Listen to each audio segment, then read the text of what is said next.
네, 반갑습니다. 구독자님들. 자, 오늘 포스코 홀딩스에 대한 내용이 한 두 가지 정도 있어서 여러분들한테 말씀드리는, 브리핑 드리는 시간을 좀 가져보려고 합니다. 자, 바로 본론으로 좀 들어가 보자면, 자, 일단 썸네일에 있는 것 중에 리튬에 대한 내용을 제가 말씀드려 놨었잖아요. 그래서 리튬, 그 중국의 탄산 리튬 선물 가격을 보면은 지금 자, 저점을 한번 다져준 다음에 다시 상승 흐름을 이어가려고 합니다. 자, 그런데 이게 흐름이 이어지는 게 제일 중요하거든요.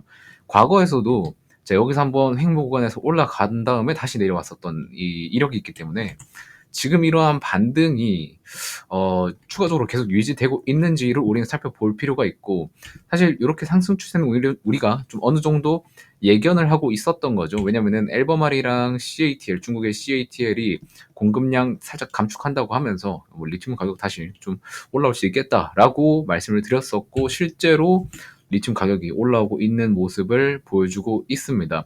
자, 그런데 가끔 가다가 이렇게 포스코홀딩스 리튬에 대한 이야기를 하는 다른 유튜버들을 보시면 이제 막 리튬 가격의 뭐 추세 이런 것들 얘기하는데, 사실 리튬 가격은 뭐 추세나 이런 차트적으로 보면 안 됩니다. 결국에 원자재는 수요와 공급의 개념으로 가는 거기 때문에 이번에 공급량이 좀 줄어드니까 어쩔 수 없이 이게 올라가는 모습이지, 뭐 이동평균선 뭐 차트 어째서 뭐 다시 반등을 한다, 그리고 리튬 가격이 뭐 차트상으로 이렇게 된다, 그런 거는 원자재 시장 가격에서는 여러분들이 해당이 안 된다고 보시면 돼요.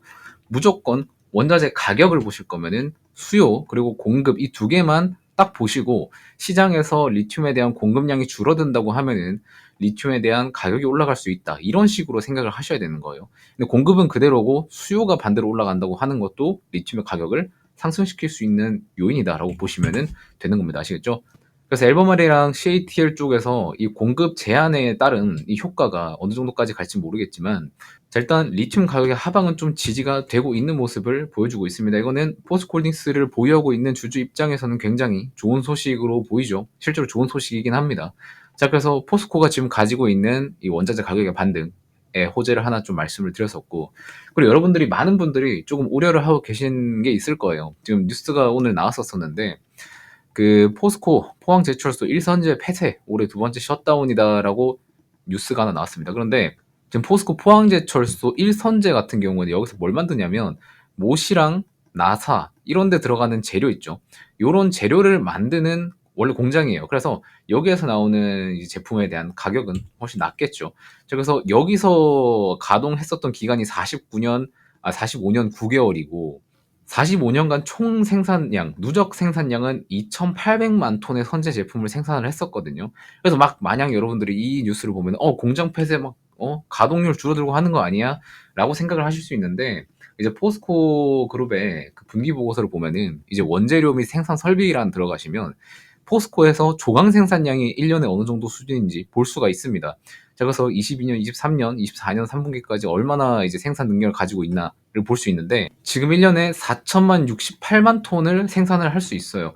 자, 그런데 45년 동안 2,800만 톤을 누적으로 생산을 해왔었잖아요. 그러니까 이 물량은 사실 포스코가 1년에 생산하는 물량보다 적습니다. 그리고 이 2,800만 톤을 45년 횟수로 좀 나눠보면 1년에 62만 톤만 생산을 하는 겁니다. 자, 그러면 1년 생산 능력에서 거의 뭐 1% 남짓 수준으로 생산을 하는 물량인 거죠. 그래서 실질적으로 지금 이 공장을 폐쇄한다고 해서 포스코의 뭐 실적 타격이 엄청나게 크게 오는 부분은 아니라는 거예요. 그리고 지금 1공장에서 생산했었던 것 중에 이 고강도 타이어 코드랑 선박 및 자동차용 용접봉 같은 강제 이런 것들은 포강 2에서 4선제 공장에서 전환 생산할 계획이거든요.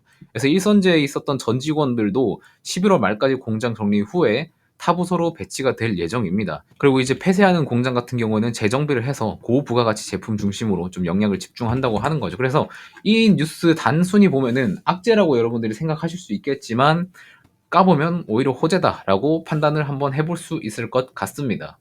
자, 그래서 지금 시장에서도 포스코홀딩스가 이게 악재였다면 주가 그렇게 반등이 나오지 않았겠죠. 그래서 오늘 같은 경우에는 뭐 일선제 공장의 뭐 최대 재편 뭐 이런 것들이나 아니면 리튬에 대한 그 가격 반등 때문에 좀 와주는 걸 수도 있다, 좀 그렇게 해석이 되는 하루다라고 좀 보시면 될 것 같습니다. 자, 그리고 AMPC 노이즈 때문에 흘러갔었던 이 주가 하락 같은 경우에는 뭐 이제 외신에서는 나오지 않았기 때문에 좀 다 반등을 해주는 모습을 보여주고 있죠. 자, 일단은 추세적으로 전체 다 돌려주기를 바라고 있지만 지금 추세는 아직 뭐 다시 돌리려면은 한참 남았습니다. 주가 상승이 더 일어나야 되고 일단 30만 원 위로 올라와서 224일선, 121선을 다 돌파를 해줘야 완벽한 추세 전환으로 볼 수 있는데 아직까지는 주가 흐름이 그렇게 좋지 않은 점은 여러분들도 알고 계셔야 되고 여러분들도 인정을 하고 계셔야 됩니다. 자, 그래서 제가 어제 영상에서도 말씀드렸었던 엔비디아 실적 발표 있죠. 엔비디아 실적 발표가 내일 21일에 예정이 되어 있습니다. 자, 그래서 발표가 어떻게 나냐에 따라서 수급이 빠져나올지 아니면 반도체 쪽으로 다시 들어와 줄지를 우리는 고민을 해야 되는데 제가 말씀드렸듯이 엔비디아 실적 자체가 뭐 그렇게 성장률이 계속해서 우상향하는 게 아니라 성장률이 둔화되고 있기 때문에 요번에 4분기에 실적 둔화가 조금 일어날 수 있을 것 같다고 조심스럽게 생각하는 부분이 있고요. 그것 때문에 향후 가이던스가 약간 주춤할 수 있을 가능성이 높은 것 같다라고 좀 생각을 하고 있습니다. 100%제 생각대로 되는 게 아니라 제가 지금까지 약간 그 흐름을 봤을 때는 4분기에 한번 4분기에 한 차례 꺾이고 들어갈 수 있지 않을까라고 조심스럽게 예측을 하는 거고 만약에 그렇게 되면은 수급의 이동이 일어날 수 있겠죠. 그래서 이 수급이 어디로 가는지 잘 체킹을 해보라고 말씀을 드렸는데 분명히 이 반도체 수급이 빠져나오면 여러분들은 포스코홀딩스로 당연히 수급이 들어올 거를 기대를 해주고 있을 거고 저도 또한 2차전지 쪽으로 수급이 들어와 줄 거라고 생각을 하고 기대를 하고 있지만 최근에 트럼프 쪽에서 IRA 특히나 이제 소비자 세액공제 쪽을 검토한다고 이야기하는 거는 오피셜로 나왔었고 이 AMPC를 건드린다는 말은 딱히 없었지만 일단 요 두 가지 때문에 지금 시장에서 2차전지 쪽으로 센티먼트가 그렇게 좋지가 않다고 말씀드렸었죠. 자, 그래서 반등이 나오더라도 시장 지수 상승분만큼만 따라갈 확률이 높다라고 좀 말씀을 드렸었습니다. 그래서 여러분들은 포스코홀딩스를 어디서 좀 추가 매수를 해야 할까 이런 고민을 분명히 지금 하고 계실 거란 말이에요. 근데 지금은 포스코홀딩스 추가 매수할 게 아니라 미국 정책 수혜 쪽으로 돌려봐야 된다고 한 차례 말씀을 드렸었죠. 그래서 어제 엔비디아 영상 얘기하면서 이 퍼즐 수급에 대해서 이야기를 해드렸었는데 평소보다 영상에 실효 수가 더 많이 박혀 있긴 하더라고요. 아무래도 포스코홀딩스를 들고 있는 입장에서는 추가 매수하지 말라고 이야기하는 건 당연히 제가 포스코홀딩스를 보유하고 있는 입장에서 들었을 때도 기분 나쁘다고 생각을 했을 거예요. 다만 저는 여러분들이 이 험난한 주식시장에서 돈을 벌 수 있게끔 해드리고 싶어요. 보통 제 채널 시청자층이 40대 이상 분들이 굉장히 많으시거든요. 근데 요 많으신 분들은 제대로 된 정보 없이 그냥 몇백만 원 간다고 하니 뭐 매수하신 분들도 많으실 거예요. 그래서 지금 손실 중이니까 뭐 가끔 뉴스 체크하고 뭐 주식 어플 열어보셔서 시세 확인하고 뭐 약간 요런 정도로만 하실 텐데 그렇게 하게 되면 솔직히 말해서 나중에 본전 온다 하더라도 은행 이자만큼이라도 수익 보고 나오면 다행인 거예요. 근데 지금만 할 수 있는 것들이 보이니까 제가 여러분들한테 포스코홀딩스 추가 매수보다는 현재 정세에 맞는 투자를 하시는 게 손실 복구도 빨라 보이고 여러분들도 수익을 낸다는 경험을 해보면서 다음 스텝을 또 스스로 채워갈 수 있다고 말씀드렸잖아요. 그래서 제가 욕을 먹더라도 계속 말씀드리는 이유가 이겁니다. 지금은 해야 될 것들이 따로 있어요.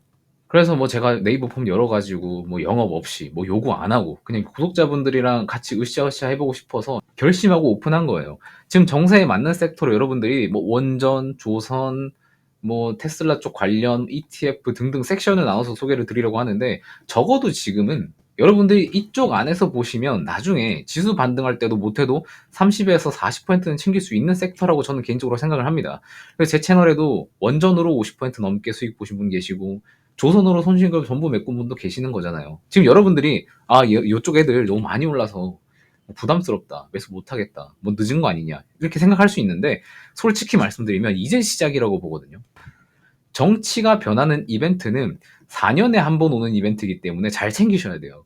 막 정치 테마주 뭐 이런 거 매매하는 게 아니라 그 나라 대통령이 밀고 가는 정책 관련주를 매매하는 거예요. 언제 막 상한가 갔다가 내일은 하한가 갔다가 하는 한국 정치 테마주 이런 잡주하는 게 아니고 여러분들이 정치와 정책은 잘 구분하셔야 됩니다. 그래서 제가 위에서 드렸던 것처럼 누구 말 들어서 뭐 좋다고 하니까 사서 물려있는 분들은 해결이 어려우시면 뭔가 제대로 하는 사람인 것 같다 싶은 사람한테 도움이라도 좀 요청을 해보세요. 그 제가 아니더라도 상관없으니까 적어도 지금 시장을 똑바로 보고 상황을 직시하는 사람 누구라도 상관없으니까 그냥 도움을 요청하세요. 손실 난 거 당연히 부끄럽죠. 부끄럽지만 여러분들 소중한 자산 깎이는 것보다는 마음이 덜 아플 겁니다. 뭐 여튼 저는 설문 참여하셔서 뭐 적극적으로 도움 요청 주시는 분들은 제가 드릴 수 있는 선에서 뭐 최대한 도와드릴 거기 때문에 잘 생각해 보시고 내가 어떤 마음으로 투자를 하고 있는지 한번 돌아보셨으면 좋겠습니다. 그래서 도움 필요하신 분들은 영상 하단 고정 댓글에 네이버 폼 링크 있으니까 작성 후에 여기 제출하기 누르시면은 제가 순차적으로 확인하고 최신 드리도록 하겠습니다.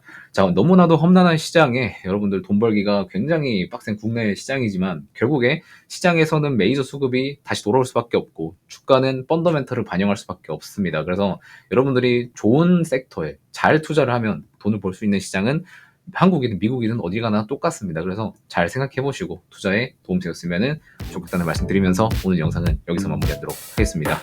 고맙습니다.